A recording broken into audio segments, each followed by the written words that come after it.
IT job కోసం చూస్తున్నారా? ఐటీలో కెరియర్ బిల్డ్ చేసుకోవాలనుకుంటున్నారా? అయితే సమాధానం కోడింగ్ ట్యూటర్.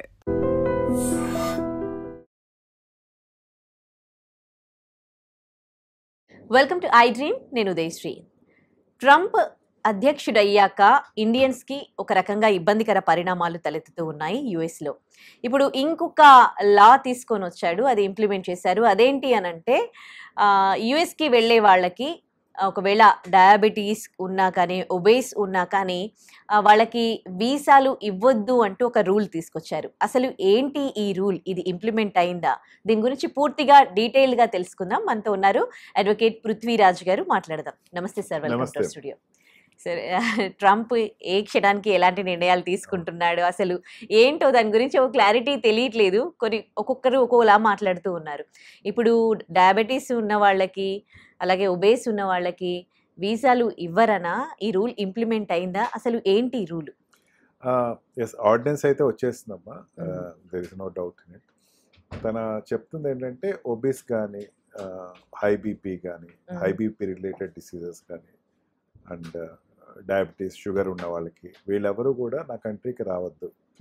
అక్కడ చెక్ పాయింట్లోనే అది సర్టిఫికేషన్ అనేది క్లియర్గా వెరిఫై చేసుకోండి. అక్కడి నుంచి వచ్చినాక ఇక్కడ కూడా వెరిఫై చేయండి. క్రాస్ చెక్ చేసుకుని ఖచ్చితంగా వాళ్ళకి షుగర్ ఉంది, లేకపోతే ఏదైనా డిసీజెస్ ఉన్నాయి ఈ సంబంధించినవి అనిపిస్తే వాళ్ళు ఆపేసేసేయండి, దయచేసి రానివ్వకండి.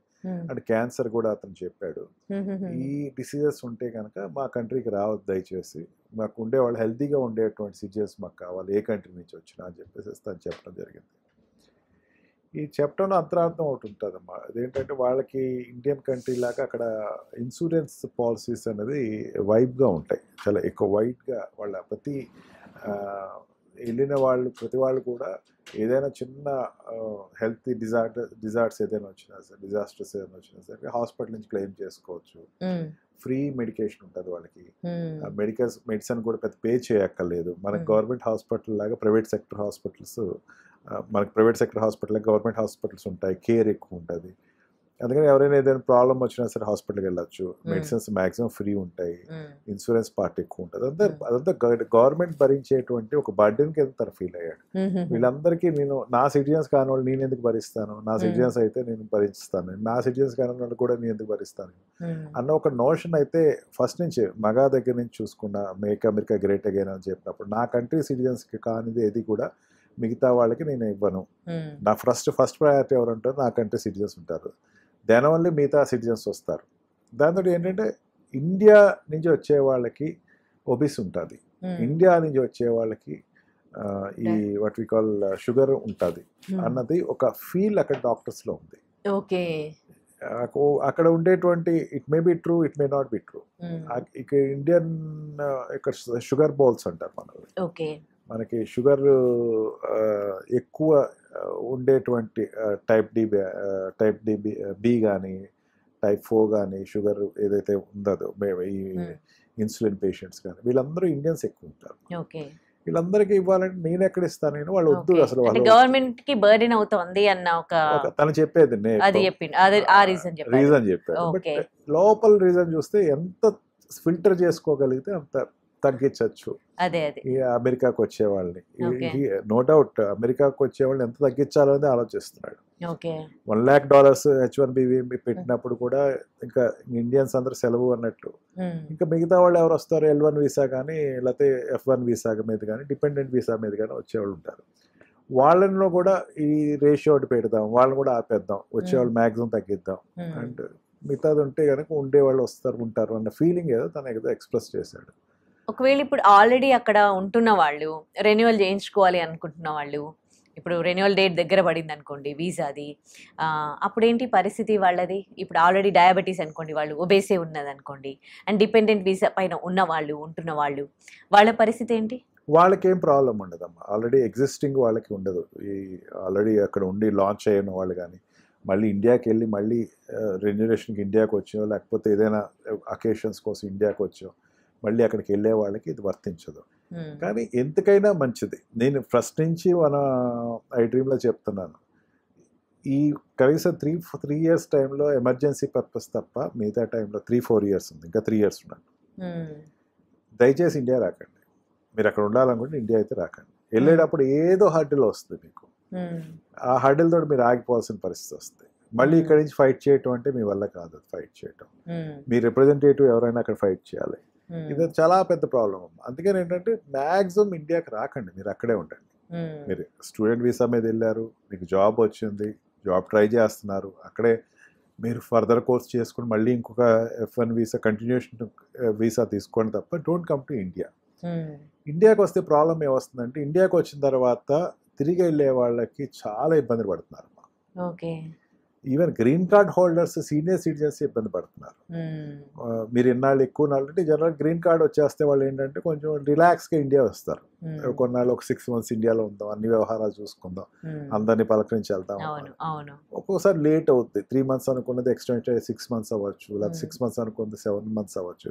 వెళ్ళేటప్పుడు మాత్రం వాళ్ళు చాలా ఎక్కువ హెరాస్మెంట్, ఇబ్బంది పెడుతున్నారు. హెరాస్మెంట్ అనే పదం పెద్ద పదం వాడద్దు, ఇబ్బంది పెడుతున్నారు. నువ్వు ఇచ్చిన స్టే అని నువ్వు ఎందుకు ఇన్నా లేట్ చేస్తున్నావు, వాళ్ళ గురించి ఫైట్ చేయాల్సిన పరిస్థితి వస్తుందమ్మా. అండ్ ఆల్సో డిపెండెంట్ వీసా మీద వెళ్ళే వాళ్ళు కూడా ఇండియాకి వచ్చి మళ్ళీ తిరిగి వెళ్ళేటప్పుడు వీసాల దగ్గర ఇబ్బంది పడటం జరుగుతుంది. Cases are coming like that. అందుకే దయచేసి మీరు ఇండియాకి రావటానికి తగ్గించుకోండి. 3 years ఆగితే గవర్నమెంట్ మారితే మళ్ళీ there will be a good time. మరి last term of the government, last time కూడా ట్రంప్ లాస్ట్ ఇయర్ టర్మ్లో కొంచెం ఎక్కువ రిలాక్సేషన్ ఇచ్చాడు. ఇంకా ట్రంప్ ఇంకా ఒక నీళ్ళు దిగిపోతారు అనగా ఇండియన్కి ఒక రకమైన స్వర్గధామంలా వచ్చింది. ఫస్ట్లో అట్లాగే ఇబ్బంది పడ్డ తర్వాత అది బాగా ట్రాక్లోకి వెళ్ళి ప్రాబ్లం లేకుండా ఇక్కడి నుంచి వెళ్ళిన వాళ్ళు పెరిగారు. అదేవిధంగా కొంచెం ఒక 2 years అయినా మీరు మినిమం ఆగిపోండి, don't come to India. Okay.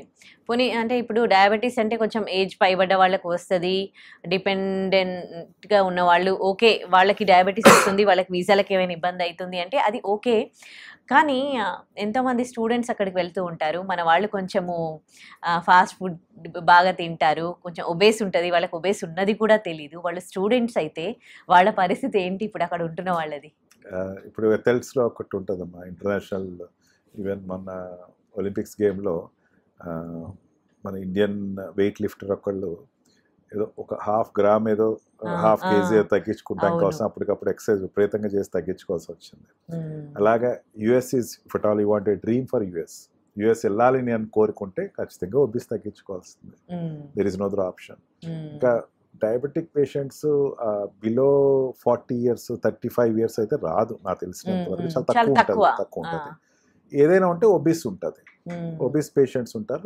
Obese తగ్గించుకుంటాం ఎంతకైనా మంచిది. అంటే ఇంకా వాడికి సెలెక్ట్ అవుతున్నట్లయితే వెళ్ళాలనుకుంటే ఫాస్టింగ్స్ కానీ లేకపోతే వాట్ వి కాల్ వాకింగో లేకపోతే జాగింగో చేసి ఏదో రకంగా ఫిట్ అయ్యి వెళ్ళటం బెటర్. అక్కడికి వెళ్ళిన తర్వాత కంటిన్యూ ఒక మంచిదే కదమ్మా. ఏదైనా సరే ఫాస్ట్ ఫుడ్స్ తగ్గించుకోవాలని ఎవరైనా చెప్తున్నారు. మీ దాంట్లో న్యూట్రిషన్ ఫుడ్స్ చెప్పేటప్పుడు ఫాస్ట్ ఫుడ్స్కి వెళ్ళొద్దని చెప్తున్నారు. ఎస్, స్టూడెంట్ వెళ్ళాలనుకుంటే దే హ్యావ్ టు. దాన్ని ఏమీ లేకుండా నాకు లక్కీ డ్రాలో వెళ్ళిపోతానంటే అవదమ్మా. They have to do some exercise to go to US. Okay. ఇప్పటికే ఆయన తీసుకొచ్చిన రూల్స్తో అక్కడ జాబ్స్ పోయి అండ్ జాబ్స్ దొరకక ఇండియన్స్ని రిక్రూట్ చేసుకోవట్లేదు. ఇది ఒక విధంగా మనకి ఇబ్బందికరంగా ఉన్నా, మన వాళ్ళకి జాబ్స్ రాకున్నా అక్కడ వాళ్ళకి అంటే వాళ్ళ రిక్వైర్మెంట్ కూడా వాళ్ళకు ఉంది కదా. సో యుఎస్లో వాళ్ళకి ఏం ఇబ్బంది అవ్వట్లేదు అక్కడ కంపెనీస్కి? లేదమ్మా, యుఎస్లో ఇబ్బంది పడుతున్నారంటే మెయిన్ అక్కడ రిక్రూట్ చేసుకునే వాళ్ళు ఎవరైతే ఇండియన్స్ కానీ అంటే గ్రీన్ కార్డ్స్ వాళ్ళు కానీ లేకపోతే ఎక్కువ మంది ఎవరున్నారు అక్కడ సెక్టర్లో ఉన్న వాళ్ళందరూ ఇండియన్సే ఉన్నారు. అదే కదా, మేనేజర్ సెక్టర్లో ఉండేవాళ్ళు ఇండియన్సే ఉంటారు.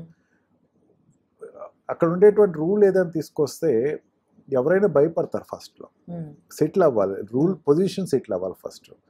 ఆటోమేటిక్గా తర్వాత తీసుకుంటారమ్మా. ఒక 3-4 monthsలో క్లౌడ్స్ విల్ బి క్లియర్. ఈ టైంలో స్టూడెంట్ కింద వెళ్ళిన వాళ్ళు మీరు ఓపీటీ కోసం వెయిట్ చేయండి, don't come out and wait for some time. Courses చేయండి, definitely will get it. Do any small job what is required for your stay. అక్కడ ఉండటానికి ఎంత డబ్బులు ఖర్చు అయ్యి చిన్న ప్యాకేజ్ వచ్చినా జాయిన్ అయిపోవటం బెటర్. అంతేగాని పెద్ద కంపెనీలో నాకు కావాలి, ఇన్ఫోసిస్లో రావాలి, మైక్రోసాఫ్ట్లో రావాలనుకుంటే కొంచెం ఇబ్బంది ఉంటుంది వాళ్ళకి. మిగతా వాళ్ళు they have to, there is no other outgo ఉంటే అనుకోవచ్చు. అక్కడ ఉండే ఎంప్లాయీస్ హైయర్ పొజిషన్లో కూడా ఇండియన్సే ఉన్నారు కాబట్టి ఖచ్చితంగా వాళ్ళు మీకు ఆపర్చునిటీ వస్తుంది, మీకు ఇస్తారు కూడా. You have to wait. Okay. Right, thank you. Thank you. And for more videos, Please subscribe to iDream. Please subscribe to iDream. Please subscribe iDream. And please subscribe to iDream. For more videos, subscribe to iDream. please like, share and subscribe to the channel. Congratulations, iDream. Subscribe to iDream. Subscribe to iDream. So subscribe to iDream Media. iDream team అందరికి huge congratulations. Please subscribe iDream Media. Please subscribe to iDream. Subscribe iDream. Please subscribe to iDream. iDream అంటే నా కళల ఛానల్ను subscribe చేసుకున్న నోరు తిరుగుతలేదు, మీరైతే గంట గుర్తు కొట్టండి. For more such videos, please subscribe to iDream. Subscribe to iDream. Please subscribe to iDream. Please subscribe iDream Media. Please do subscribe to iDream. Please subscribe to iDream Media. For best entertainment and information, please subscribe iDream. And don't forget to subscribe to iDream.